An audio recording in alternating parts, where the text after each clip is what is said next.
Hello friends, I'm at Mount Hope Cemetery, Bangor, Maine, USA. All the way on the top of this hill down there is of course where Stephen King played the minister in Pet Sematary. But I wanted to bring some attention to some of these old style box graves. You don't really see a lot of these even in old cemeteries.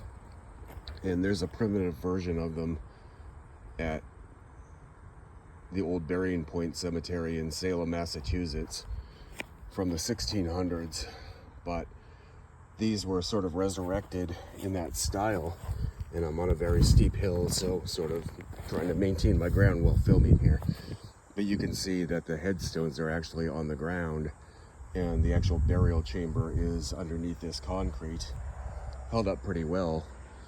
But on the left hand side we have Major Josiah Hills, who died December 21, it looks like 1810, and his wife Hannah Bailey Hills, who died February 8th of 1813. Both of them were in their 40s. Next to them we have their son, in memory of Luther Harris Hills, who died July 11th of 1822, aged 31 years. At first I thought it might be the brother of Josiah, but doing a little research, Luther was their son. And they all died pretty young, as we can see, but I thought that was really cool how it harkened back to the old 17th century style of burial. And when we walk up the hill, we see some more sort of unusual graves. June Pierce Mott Chapin, 1875 to 1941. The 40s and 30s were when this style of groundstone was becoming kind of popular. And this may be June's brother. This monument is just a big rock with a plaque on the front, but in memory of Luther Hills Pierce, Brevet Lieutenant Colonel USA, June 4th of 1837 to October 20th of 1915, and of his wife Helen C. Pierce, December 5th, 1842 to December 15th, 1911. And then we have some more modern box graves.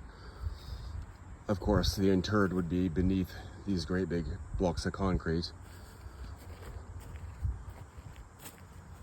Very hard to read these because of all the lichen on the top. This one I can read.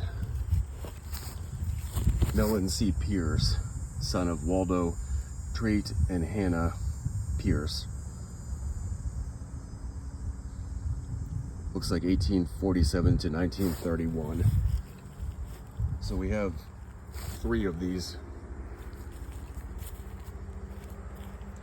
big block tombs,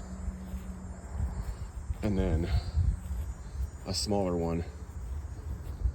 Polly F. Pierce, the loving mother and beloved wife of Hayford Pierce, October 26, 1911, March 4, 1994.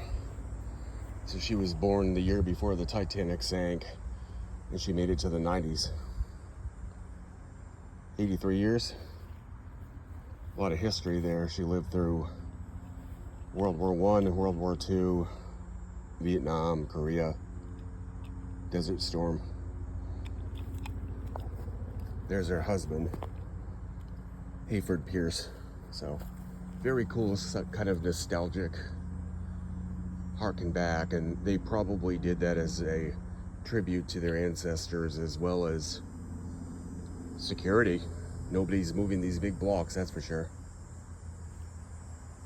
Just a grand old section of Mount Hope atop the hill. It's a great place to just kind of sit and think. Over there is a mausoleum, and the name escapes me offhand, but it's actually the final resting place of one of Bangor's former mayors as well.